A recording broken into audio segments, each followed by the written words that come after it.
You're listening to the new WCEG Media Enterprises. We are the worldwide community empowerment group where we speak life into the community. Log on to WCEGTalkRadio.com. Watch us live on your smart TV, on Roku Cable TV, YouTube, Facebook, LinkedIn, and now on Fanbase, Blue Sky, and Twitch.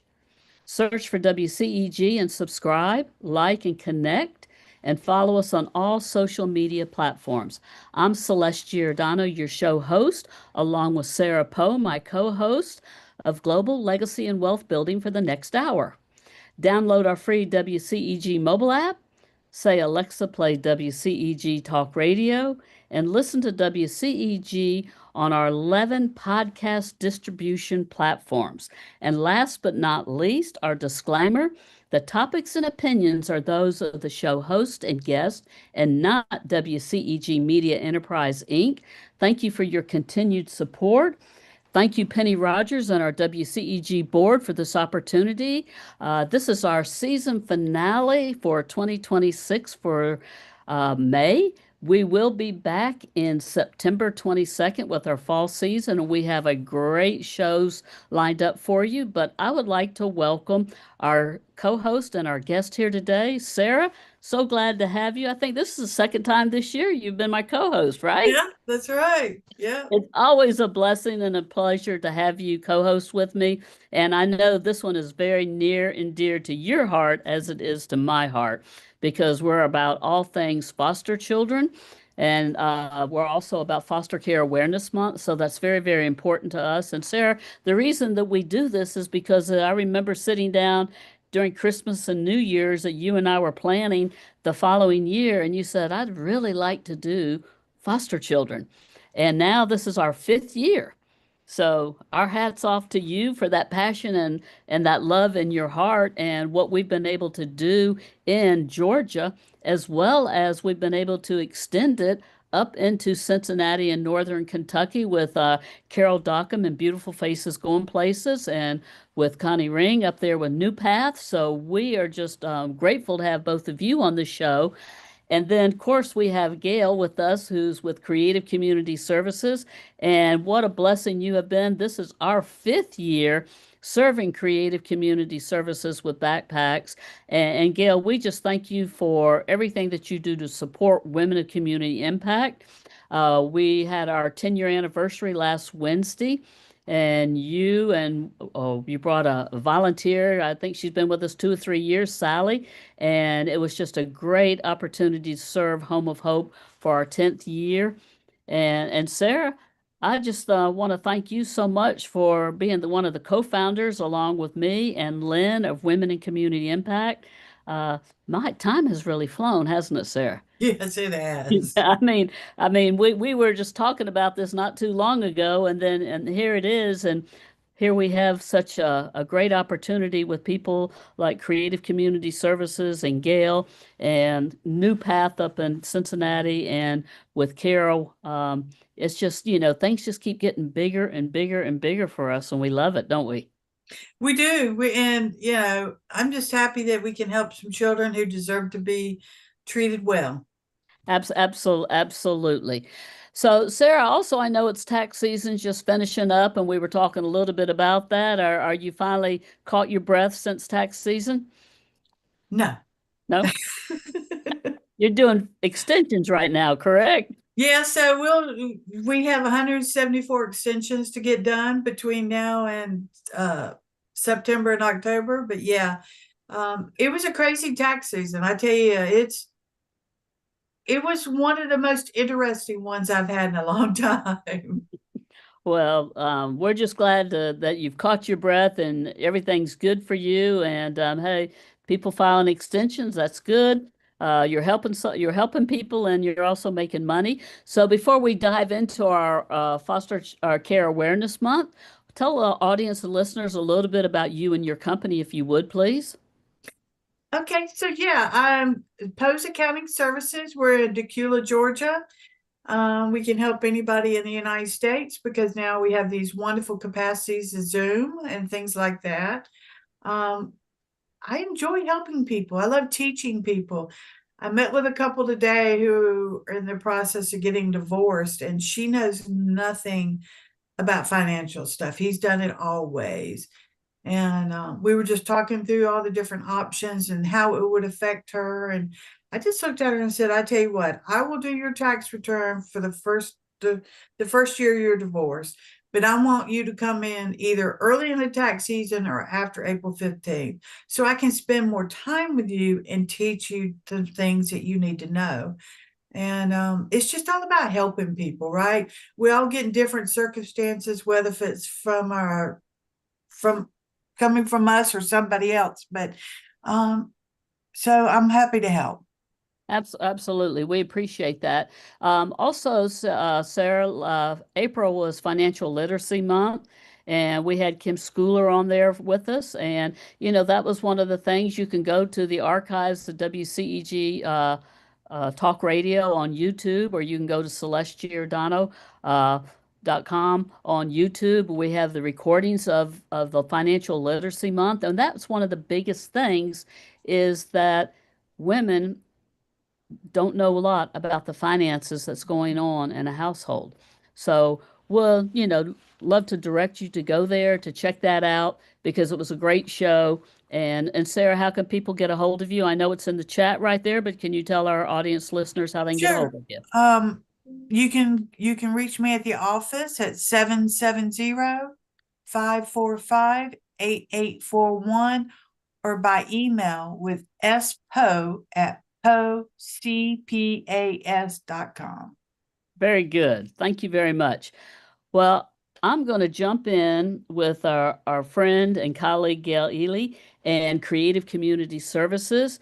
And we're going to start off with Gayle with Creative Community Services. Then we're going to move to Connie up in Cincinnati with New Path. And then we're going to tie it up with Carol Dockum with Beautiful Faces Going Places about networking and being involved in the community as a business entrepreneur. But what I'd like to do, Gayle, is Creative Community Service is an award-winning private nonprofit organization serving children and teens in foster care, as well as adults with developmental disabilities and mental health needs in Georgia. CCS serves its clients, their families, by providing direct, community-based services, therapeutic foster homes, and host homes, and specialized support and care. And what I would love for you to do, Gayle, is to tell our audience and listeners a little bit about you as the former board chair and anything you'd like to share about yourself and your business. Sure. Thank you for having me again, Celeste. It's great to see everybody. So I'm Gayle Ely, and I am the founder of Total Life Leadership, which is an organization providing leadership coaching, training, and facilitation services. I've been a longtime leader, a leader of developing people and developing leaders. And right now, what I'm really focusing on is coaching leaders in the nonprofit sector. And that has come about because of my experience with the nonprofit Creative Community Services. I've realized how important it is to have good leadership, almost as important as having the funding, because if the funding is not being directed very well or the people aren't being directed very well, the nonprofit is not going to be as effective. So I've been on the board of Creative Community Services since 2018 and served as board chair from 2022 to 2025.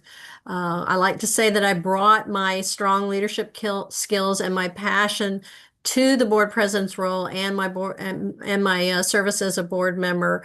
And I'm an enthusiastic advocate for CCS.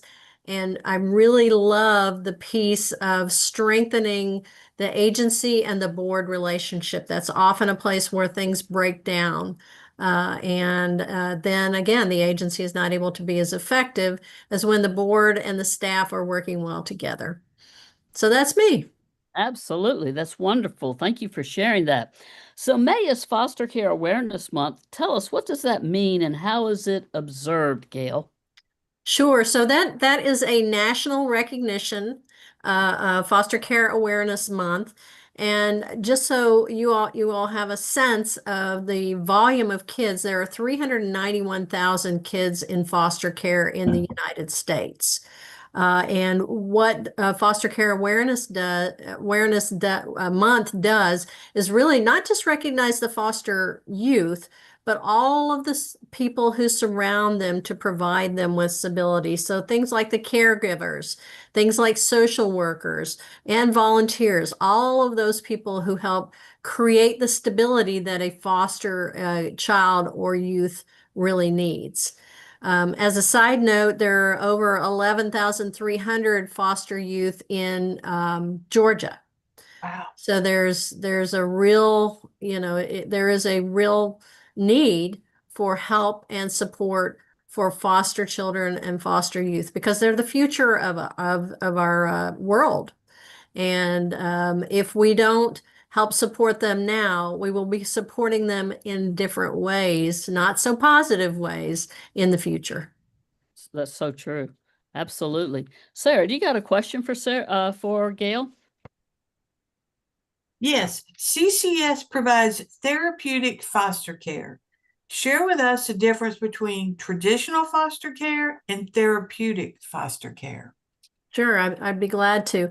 CCS has always been a therapeutic foster care agency, one of the only ones in the state for many, many, many years. I think there may be one or two more now. And what we do is we are a private agency that contracts with the State Department of Family and Children's Services. And we provide a higher level of care for children and youth with complex trauma, developmental needs, and histories of placement instability. And what that means is they've been passed around the foster care system because they have lots of trauma, they have highly complex needs, and there really are people who need to have special training in order to successfully work with these kids and with the youth. And what it is really providing them with more one-on-one care and support. Our staff is in the foster homes that we have recruited parents for and trained them for weekly in order to make sure they're getting the services that they need. We like to say we build relationships and we have a coordinated system of care for these youth who have special needs, have higher needs than most people, most kids in foster care. That's amazing that all that happens without people even knowing it, right? It's just amazing. Yes. And we thank you for that. Mm-hmm. Absolutely. And Gayle, Creative Community Services has been around for over 40 years. Is that correct? Yes, that's correct. And the therapeutic part has just something recently that's been a part of you, or no? It's always been there? No, it has not always been there. We actually started 42 years ago serving adults with disabilities. And then when one of the legislators in Georgia saw what a great job we were doing with adults, he said, we really need this for foster youth as well, because we're shipping the foster youth with high needs out of Georgia because we have no way to serve them. So they asked our founder and current CEO, Sally Buchanan, if she could start a program for foster youth, which would meant, recruiting foster parents in foster homes, training them specifically, and providing the wraparound services they needed. So that happened probably maybe 35, 36 years ago. Okay. All right. Thank you for that update. Could you give us a typical example of the type of children youth CCS serves, please? Sure, absolutely. We typically serve youth and not children. We are not the ones, adopting or having the babies come into foster care. Our typical foster youth client is preteen or teenage, is typically African American, and has again been passed around the system a lot because they have trauma needs traumas that hasn't been addressed, or developmental disability needs that a typical foster home has a hard time really serving very well. I'll give you a story about a sibling group that came in, because we have done sibling groups as well. And we were referred a sibling group of, I believe, 5 siblings who apparently were living at home without a mom, and nobody knew it for a long time. Wow. And the oldest was a girl who was a young teenager. Um, and they all came into our service. The first thing that our teams do is assess their needs. And what became clear is that the oldest teenage girl had become the parent to her siblings. And one of the things we try to do, although with 5 or 6 kids, you usually cannot, find a home big enough for all of them. Although if it's maybe 2 siblings, we try to keep them in the same home. But we put them in different homes. And one of the strategic things that happened is the oldest girl was put into a foster care home by herself. The purpose for that was so that she could be a teenager again and not be parentified. Not, and now there were lots of opportunities for the kids to get together. The parents would bring them together on a regular basis. I remember seeing them at the annual holiday party, and they all came together and they just hug each other, love each other. And I looked at this young lady who had been their parent, and she was acting like a teenager, and that was a good thing. That is a good thing. So that gives you an example of the kind of youth that we're serving. Very good. Wow. So what special training or services are provided to the foster parents? So as I said, we recruit our foster parents carefully, making sure that they understand that they're going to be serving a particular, high needs group of people. So they are trained in an ongoing basis, really, but they are trained in how to de-escalate situations, how to identify and manage trauma, and to even call on our staff when they need to call on our staff, which is available 24/7 for them, and to help them to understand the resources that are available, including, if the kids are in school, oftentimes they need some kind of plan with the school if they have special needs, to ensure that their education is going along well, and our staff will help them with that as well. That's great information. In addition to specially trained parents and staff support, what other services does CCS offer the foster youth? So we have what they call Fun Fridays for our older youth, where they come to the office and they have fun, they play games, they maybe are working with mentors.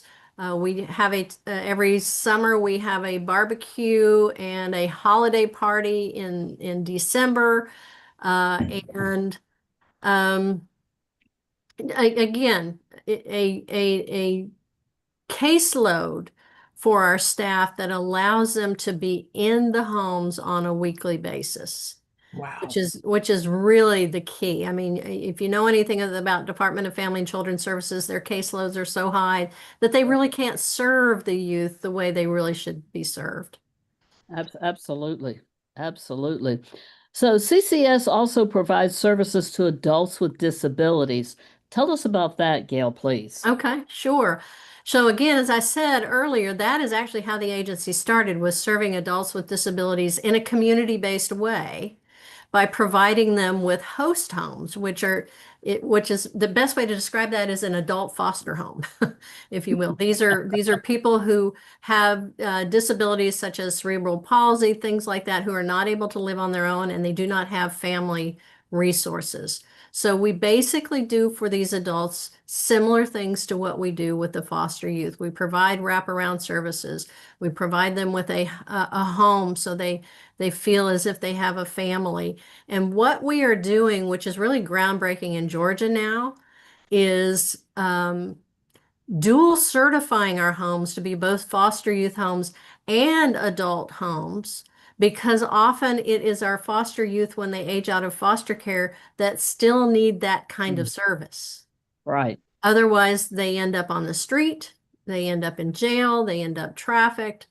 But if they meet the certifications to receive federal funding and state funding, then our goal is to move them very easily into an adult host home, or maybe even for them to stay with the people that they've known for years.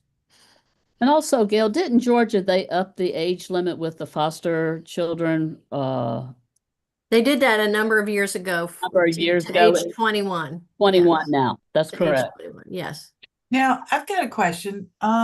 So I deal with a lot of trust funds for disabled children. Mm-hmm. Okay, when I do their tax returns. Mm-hmm. So, and most of the ones that I deal with are with Down syndrome, right? Mm-hmm. And a lot of these parents have nobody to take these kids or to help these kids once they pass away. Mm-hmm. Because normally they've had one kid and that was all they could handle, Yeah. right? Do y'all help people like that? Well, it would depend on the situation. There's an interesting stipulation in the laws around, getting federal and state funding for adults with disabilities, and they use a criteria of IQ. Okay. And what they're we call them gap kids when they're aging out of foster care and their IQ is too high to receive that funding, but too low to be successful in going into a group home. And Mm. so there's really nothing for them.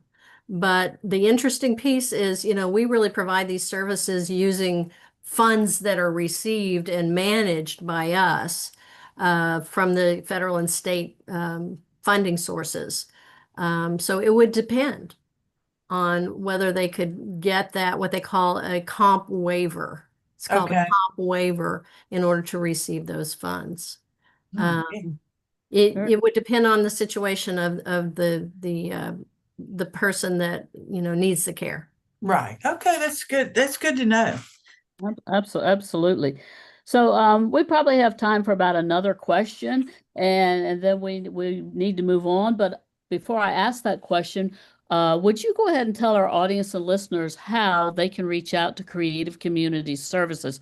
I know it's in the chat, and for our audience and listeners listening to us today, if you have any questions about Foster Care Awareness Month or questions for any of these young ladies, it's in the chat how you can reach out to them. But I also want to give you an opportunity, Gail, of how they can reach out to CCS or to you if they're interested in your coaching for their Sure. nonprofit. Sure, sure. So Creative Community Services is a Georgia nonprofit, and you can sign up for the newsletter. You can donate. You can do all of that by going to their website, which is ccsgeorgia, georgia.org. And if you'd like to reach out to me about coaching, my company name is Total Life Leadership. And you can reach me at Gayle, Gayle, at total-life-leadership.com. Very good. So the last question that I have is, what are the three best ways for businesses and individuals to help support CCS? So I think always the very first thing is to really become aware of what it is that we do.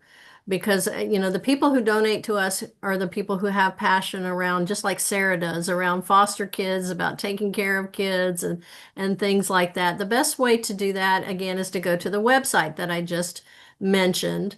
You can sign up for the newsletter there. You can also, you could become, if you have a desire to become a foster parent, you can learn about how to do that there. If that's too big of a lift for you, which it is for many, many people, there are ways to mentor some of our youth.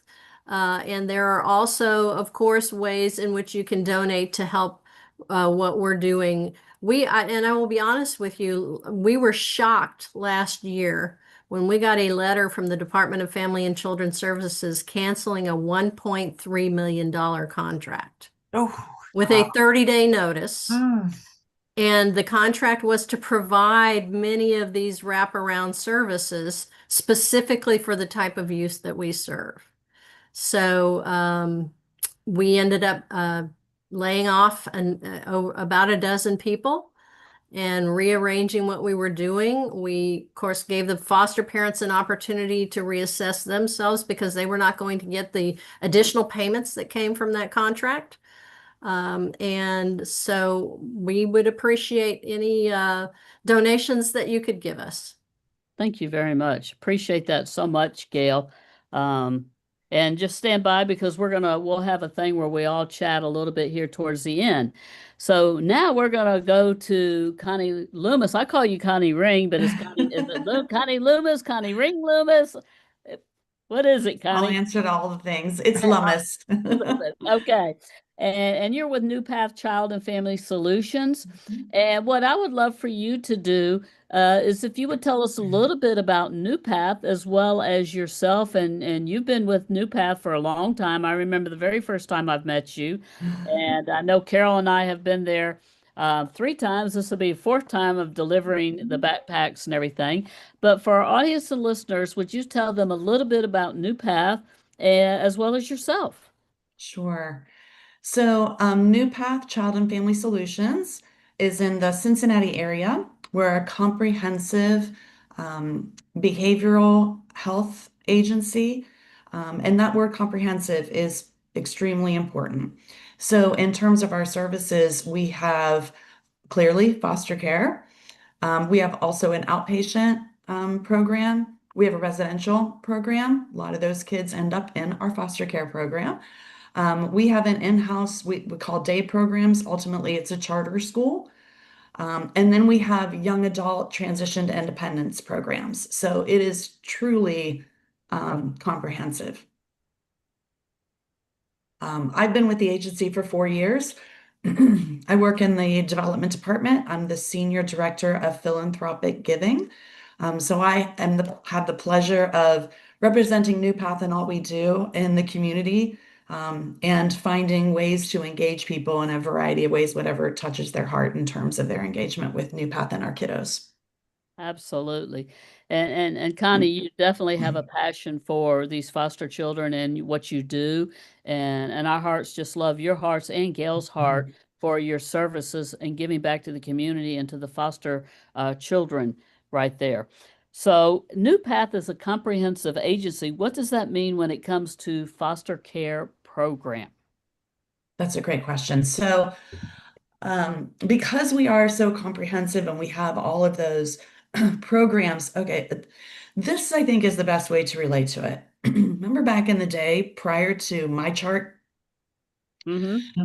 Okay, so where you would have maybe your primary care physician, but if you went to a specialist, they weren't necessarily talking to each other.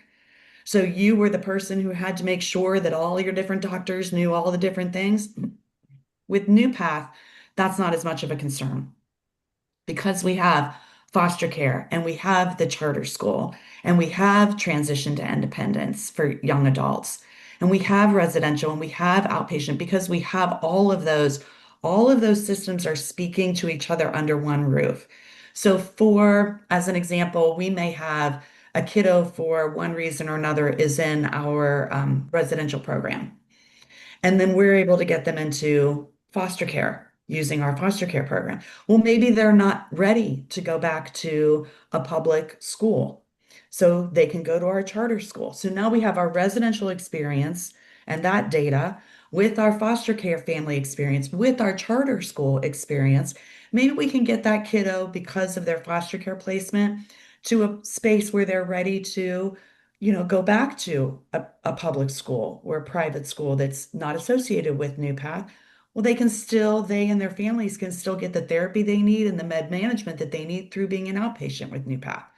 So everything kind of being under one roof, we're able to assess in a variety of different ways, not just the kids who are in our foster care program, but also the other children that might be in that home, ongoing education for the foster care parents. It's all kind of assessed under one location. And so, again, that word comprehensive is very, very meaningful. So, Absolutely. Sarah, I'm sorry. I Let me, think, let me say one thing. I'm going to turn it over to you, Sarah.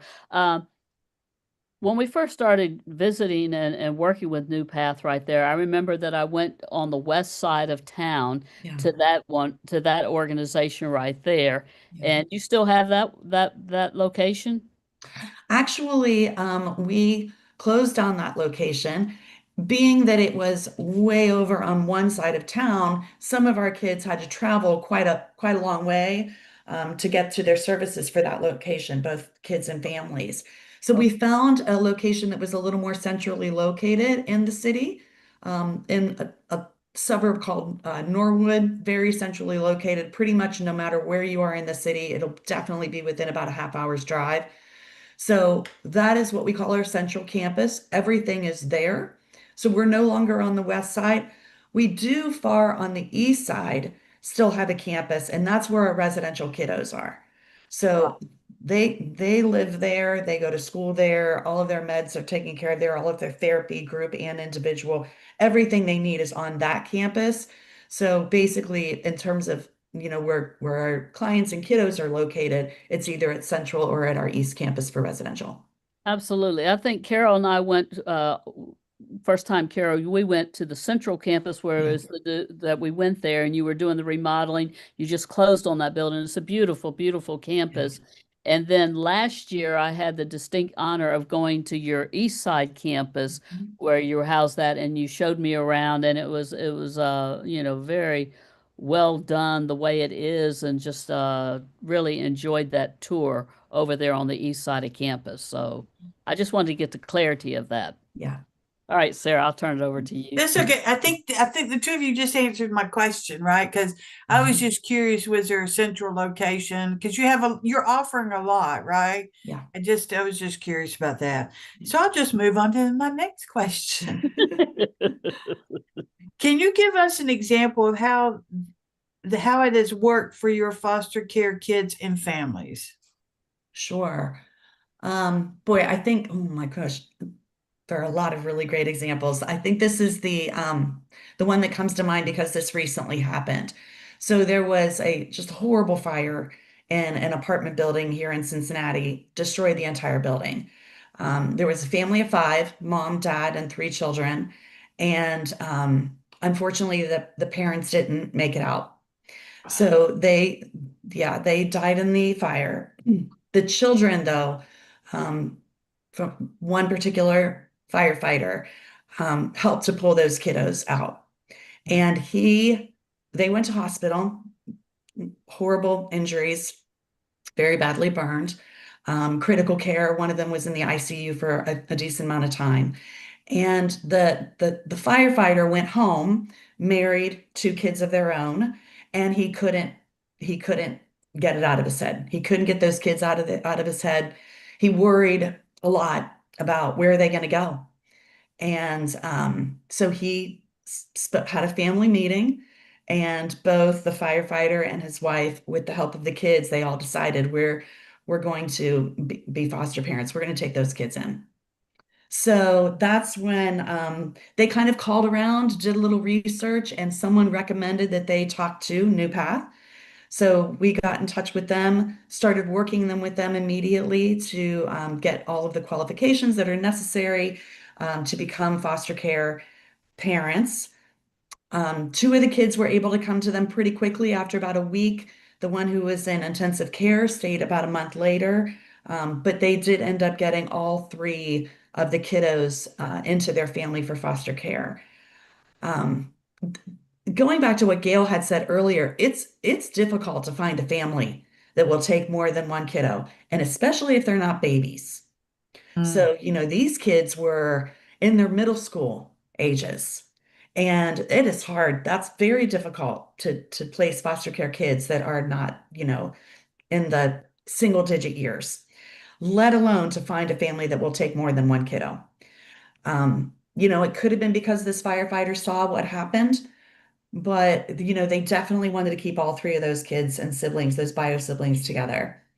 So now not only did they go through our foster care program, but they are all also outpatients of ours. So their kids are getting the individual therapy that they need. The whole family is in group therapy. The foster care parents are getting the training that they need based on the trauma that their kiddos have experienced. They're getting the med management they need, the continued medical that they need as a result of the physical burns that they had in the fire. And so, and those kids are in our charter school. Going back to what Gail had mentioned, I know you didn't use this particular vocabulary, but those three kids are also on what's called an IEP, an individualized education plan. This is a legal document. Every single one of our kids in our school is on an IEP. So our student to teacher ratio is very low. There's about 7 to 10 kids in each class with a teacher and a support educator in each classroom. So those three kids, as well as all of our students in our charter school, are getting exactly what they need to fortify their IEPs, to take care of their group and individual therapy, along with everything that we do for our training for our foster care families. So just a good example of, a family that's using all of the wraparound services that we provide. That's That brings a wonderful. tear to your eyes when you talk about the firefighter. Yeah, I can only imagine how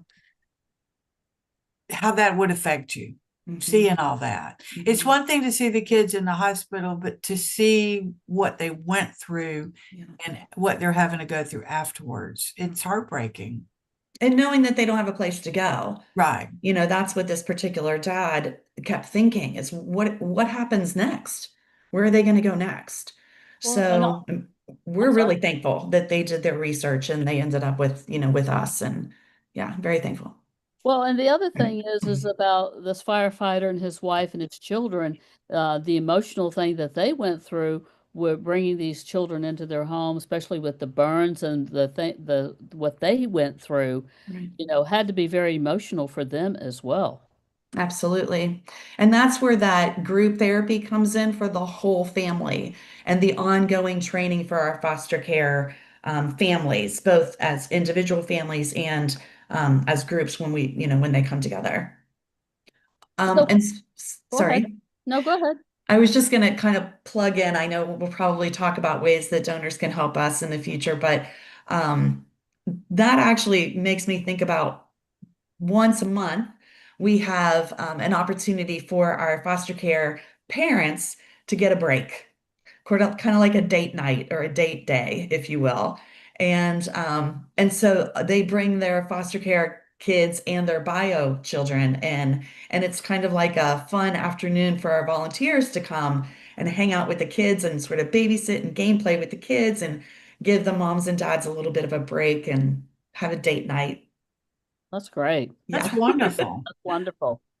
So tell us how your program has grown through the years, Connie. All of our programs have grown greatly through the years, and we're so, so thankful for our donors. That wouldn't be possible without donations. Particularly in our foster care program, this is data from 2025. We have 57 foster care homes and 138 foster care kiddos placed in those homes. I'm happy to say that so many of them are returning families. So I think that speaks volumes to what we do for the care not only of the kids but of the parents themselves. So really thrilled with that. Um, of those kiddos last year, 86 of them transferred from foster care to a variety of different places. Either they were adopted or they reunified with their families, with their bio families. We got them permanent placement for some of them with a relative, with kinship care. And for those of them that aged out of foster care, we have an incredible young adult program where kids can transition. I call them kids, young adults can transition into their own independence. So we have apartments throughout the Cincinnati area, 1 bedroom, 1 bath, galley kitchen apartments, where kids learn the skills that they might not have learned before they came into that program, like how to budget, right? How to write a resume, how to interview for a job, how to go to the grocery, clean your house, things like that, we're just setting them up for their independence. So some of our foster care kids end up going into our young adult programs, our transition programs. Very good. Well, that's wonderful that you've got all that to provide all that, because there are so many different stages. The both of you, Connie and Gail, have spoke about. It's just it can be overwhelming. I grew up in a household. I was the oldest of 5 girls, but my mother said we'd never met a stranger. If she saw somebody, one of our friends or whatever, who needed a place to stay, they stayed. Yeah. And that has followed through to every holiday. Always have some strange person at our holidays, but that's just what we were taught growing up. Right. Sarah, you got a question? Another question? Yes, I do. How does New Path support their foster care families throughout the year over and above what you've already mentioned? And I think you just mentioned one thing that you do for them. Right, with the Date parent night. night out. Yeah, yeah. And kind of repeating some of the things that Gail had mentioned, there is very regular training for our foster care families, and I'm sure you've experienced this as well, Gail. That's what has families coming back, right? You treat the families well, you treat the moms and the dads well, the grandparents, the guardians well, then they know they're going to get the support that they need to continue their foster care path or their kinship care path. So that's really important, that ongoing therapy, med management, and education for the whole family. And then holidays. Holy mackerel, Christmas is crazy at our place. The winter holidays, that is an entire experience that every single child deserves, right? Every child deserves the opportunity to celebrate every holiday. But those winter holidays are a pretty big deal. So we provide winter holiday experiences for over 600 kids, and that includes not just every foster care kid, but also the bio children in those families. We don't want our foster care kids in a family of, for instance, the one we just talked about, they had 2 bio kids themselves and then took in 3 foster care kids. We want equality throughout that whole family, right? So we provide, any gifts, parties, we invite the whole family to those opportunities. So yeah, those and winter holidays are really important. All of the other ones throughout the year. This month we have a foster care appreciation dinner. Whole families can come. I think Celeste, you had mentioned something about having different sort of parties where the kids could come. Yeah. So we do that several times throughout the year. Definitely this month. This one's kind of a bigger deal because of Foster Care Month, Foster Care Appreciation Month. Yeah, so there are just several things that go on through the year and how important those things are. Each of those, whether they're a big deal or a small deal, they really just add up to a child's entire childhood experience and then the support and education that the foster care parents continue to have. Absolutely. And so one thing that I'd like to say, what I hear from you and I hear from Gail as well, is you guys are really masters at building relationships with Mhm. the big picture, Yeah. with everybody. It's not just the foster kids, it's the parents, it's the other families that, like you talk about with the firefighter and them, the bio kids as you called them. Yeah. You know, that's what's so important, that they feel appreciated, they feel loved, they're cared for, and you're building those relationships, that it's just not a one-off. It's Right. something that we are a family, right? We're family. And that's how they feel in your organizations when they're working with both of those organizations. Mhm. And that's what we need more of. Same thing when it comes to networking, or even in your own personal families. I mean, there's so much distance that you see in regular families because they don't connect. You Right. guys are connecting with these people, and that's what's key. So my last question, so we can go on to Ms. Carol here, is best ways for individuals, families, and businesses to support New Path and how they can get a hold of you. If you would tell us, Connie, please. The ways are truly unlimited. Not just our foster care program, but all the programs that we talked about tonight. I would say that the 3 most important ways, the 3 sort of go-to ways that people can support us is in-kind donations. We have a resource center. Kids will come to school without shoes. Kids need coats in the wintertime. School supplies, the backpacks, as an example. The needs are unlimited. And so providing in-kind donations to keep our resource center up and running, definitely needed. Drives are one of the things that are really easy for companies to do, where, we have a whole list of items that we are always in need of. I can tell you the number one item we are always in need of is hygiene. Hygiene, hygiene, hygiene. Coats are fantastic, and we can wear coats over and over and over. When you use a bar of soap and it's gone, It's it gone. has to be replaced. Yeah.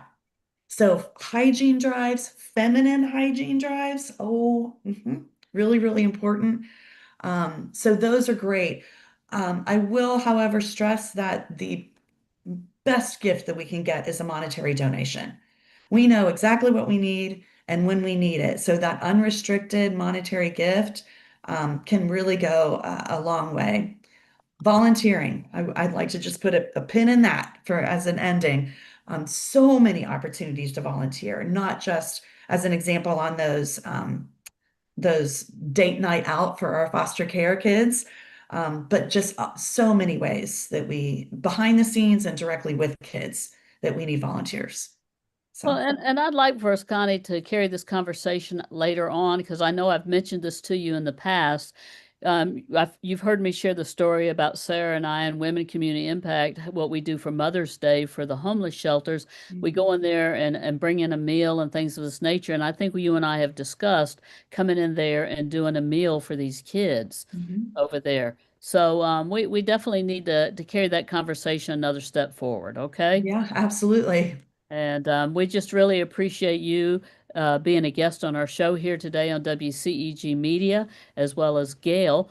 And I would love, Sara, that we're going to move on to Miss Carol Dockum with Beautiful Faces Going Places, Women's Success Network. What does servant leadership mean to you, especially when it comes to supporting children and families in need? Servant leadership means to me, really, it's about leading with heart, passion, and purpose, um, and serving others above yourself. So that's what servant leadership means to me, serving others above yourself. And there are so many different ways that we can serve and give and create that impact in our local communities, including, foster kids, and as it is Foster Kids Awareness Month. Absolutely, Carol. And I sort of got ahead of myself and jumped into the question. But for our audience and listeners, tell them a little bit about yourself and Beautiful Faces Going Places, please. Sure, absolutely. Yeah. So I am passionate about creating different ways to bring together women in business, women entrepreneurs, empowering women in business through visibility, education, connections, community, and yes, fun. Yeah, through events, hosting all types of different kinds of events in person and online. Um, that's what we do at Beautiful Faces Going Places Women's Success Network. We're a support network of a community online and in person. And one way that we come together as a community is to support our local nonprofits.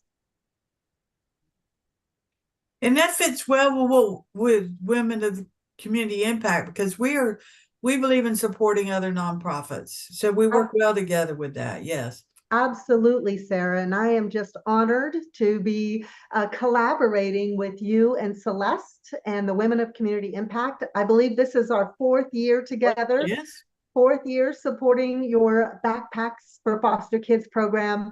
And I love the momentum that we have built over time.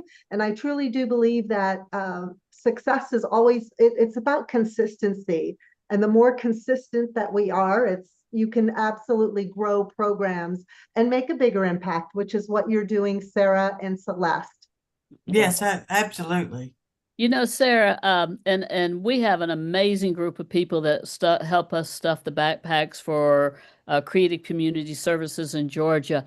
But also, Carol has a phenomenal group of women that come together when we kick off Foster Care Awareness Month, and we do the stuff the backpacks with personal hygiene items for New Path right there.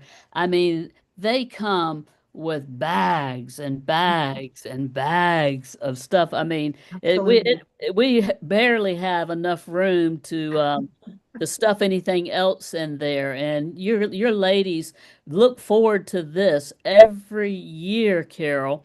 Yes, Not we that do. ours don't, Sarah, but I want to share this with it is just the passion of these women that come out for Stuff the Backpacks, for foster care, for New Path, Connie. And I know you've tried to get over there, and I hope that maybe this year when we have the date that you'll be able to experience that, because the love that these women have and their families, they bring their spouses or their children just like we do, and it's just amazing. It Absolutely. You is. guys do We're a great greatly job, Carol. appreciative. I can't thank you enough. Yeah. Oh, I'll well, be it is. there. Oh, I love it. Absolutely. We're looking forward to it. All right, Sarah, go ahead. I'll turn it over to you. Okay. So National Foster Children Month shines a light on the importance of community support. In your opinion, Mhm. how can women entrepreneurs and business leaders make a meaningful impact in the lives of foster children and foster families, Carol? I think I'm going to go refer back to what Gayle had mentioned earlier. I think it can be daunting to just jump in and volunteer to be a foster home or a foster caregiver. Um, but there are so many different ways as women in business, women entrepreneurs who I support and connect. There are so many different ways, whether it's volunteering. But I always like to say, start with where you're at and with what you have to offer, your own resources. It doesn't have to be something so huge, but even donating, whether it's school supplies or clothing or an in-kind donation. Start with what you have and where you're at. Even mentoring. I think, Connie, you had mentioned there are different ways too to mentor, and you were talking about your classroom, right? So I think there's so many different ways to participate, to give back without it being so daunting. And as women in business, women entrepreneurs, we're already, I believe, we're nurturers at heart. We're all well connected, and I love the fact that just by getting involved, whether it's a volunteer or donating your time, resources, or supplies, the visibility leads to it showcases to your other community leaders that we can together make a bigger impact. So by leading with servant leadership, you're attracting others that say, hey, those ladies are having a fabulous time stuffing those backpacks. They're bonding, they're leading with their heart, on purpose, with passion, compassion, and making a bigger impact. The thing, Sarah, the other thing is with both women in community impact as well as beautiful faces going places, you know, what the women entrepreneurs or the people that come out for Stuff the Backpacks, and we'll be doing this in Cincinnati and in Atlanta in the month of June, that we will be stuffing these. But what the big thing is also is these women, as I said, bring their spouses or bring their children, and they make it a family date night where they get together, a family night that they do this. And so now you're teaching the younger generation about serving and giving back, because a lot of people are not taught that. I mean, Sarah, you may grew up, where you were taught to serve and give back. I didn't grow up in a family where I was taught to serve and give back growing up, but I'm very passionate about it in the latter part of my life here. Yeah, I'm passionate about it daily. But these kids have just as much fun in doing this, and they're so proud to bring the items that their family is donating to go in there. And I think that says something about, bringing people together, and with these types of organizations like Women in Community Impact, Beautiful Faces Going Places, and then stuffing the backpacks, and then them being a part of that. And I'm sure that Absolutely. parents take that to the next level. I don't know, Sarah, Carol, your thoughts on that, but you've experienced it and seen it like I have. Oh, absolutely. I mean, I absolutely love it because we're showcasing what is it like to build a community, right? To give back and to serve our community. And we're demonstrating to our youth, as Gail had mentioned earlier about, you know, our youth, they are our future leaders. They are our future, educators. They are our future. So by investing in them, we're making the world a better place together, and in ways that we can, right? You know, absolutely. And I've got a question, but I'm gonna that came across from somebody, but I want to ask this question first. You built a powerful network centered around connection, empowerment, and collaboration. Why do you believe community relationships are so important for children growing up with foster care systems? Yeah, absolutely. I think it goes back to what Gail shared earlier. Building community. If we build our strong communities, we're showcasing building stronger communities, build stronger families, if that makes sense. And yeah, I really do believe that our children are our future. They will be our future leaders, our future business owners, educators. Think about all the different careers out there. And if we don't take the time to invest in kids and our future, yeah, we need that more than ever right now, in my opinion, and what's happening in the world today. And we can definitely do that by supporting women of community impact and our kids in foster care. Absolutely. And Yeah. what great examples y'all were setting to the younger girls. Absolutely. Sarah, do you have another question? Many people want to help but don't know where to begin. What are some of the practical ways individuals, businesses, and organizations can get involved and support foster children in their local communities? I mean, we've got two of the best here in the house right now with Gayle and Connie and Women of Community Impact. There are so many ways to plug in and support. It doesn't have to be big and grandiose. It can be something as simple as volunteering and or partnering with other nonprofits, or even within your own business or corporation, organization. I think Connie had mentioned you can even, do specific drives within your organization, whether it's school supplies or coats or personal hygiene products. There are so many different ways to plug in and connect with Gayle, Connie, and Celeste and Sara with Women of Community Impact. It doesn't have to be big, right? Um, what is it? One small act of kindness at a time can make a huge difference in our world and in our local communities. Absolutely. Absolutely. Absolutely. Absolutely. So we're getting at the top of the hour with just a few minutes left. Carol, can you tell our audience and listeners about Beautiful Faces Going Places, how they can reach out to you? And I know we don't have our specific date set up in June, but how can they reach out to you and learn more about Beautiful Faces Going Places? Absolutely. Beautifulfacesgoingplaces.com. It's pretty simple. Visit our website often. I am always updating our website, creating all kinds of different events online and in person for women entrepreneurs to connect and support one another. So visit us online, beautifulfacesgoingplaces.com, and or connect with me on LinkedIn, Facebook, social media, YouTube. I'm everywhere. So we are Beautiful Faces Going Places. So we're everywhere. Absolutely. And we appreciate you guys and all the members there of Beautiful Faces Going Places. So we had a question here for Gayle and Connie. Is there anything that we are not putting into the backpacks that you would like to see more of, or something we are not adding? Well, I'll just jump in here and maybe even be speaking on behalf of Gail as well. Um, about 85% of our kiddos are African American. So knowing that they're going to be, that the backpacks are going to have items in them, I would just say keep that in mind. Shampoo, conditioner, hair bonnets, soap, lotions, all of that type of thing.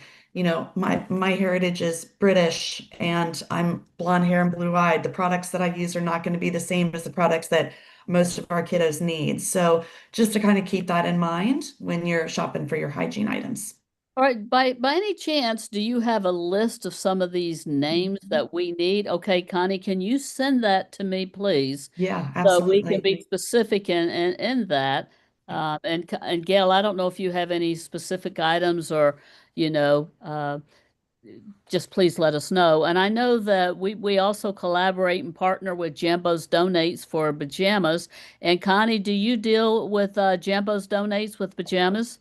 Never, no, but I'll definitely be calling Oh, them. we will do an email introduction, and we will do Okay, that because the backpacks that we bring to you have pajamas in them, and usually for middle school and high school. So we will work on that, That's and right. see if we can set that partnership up for you. He's an amazing lady with that. Well, ladies, this has just been a wonderful thing. Sarah, do you have any closing comments for us tonight? Words Uh, of wisdoms, this Sarahism? this just makes my heart happy, to think about all this and all the different things that people are doing trying to help foster kids. It just makes my heart smile. Absolutely. We've been doing foster things for 5 years now.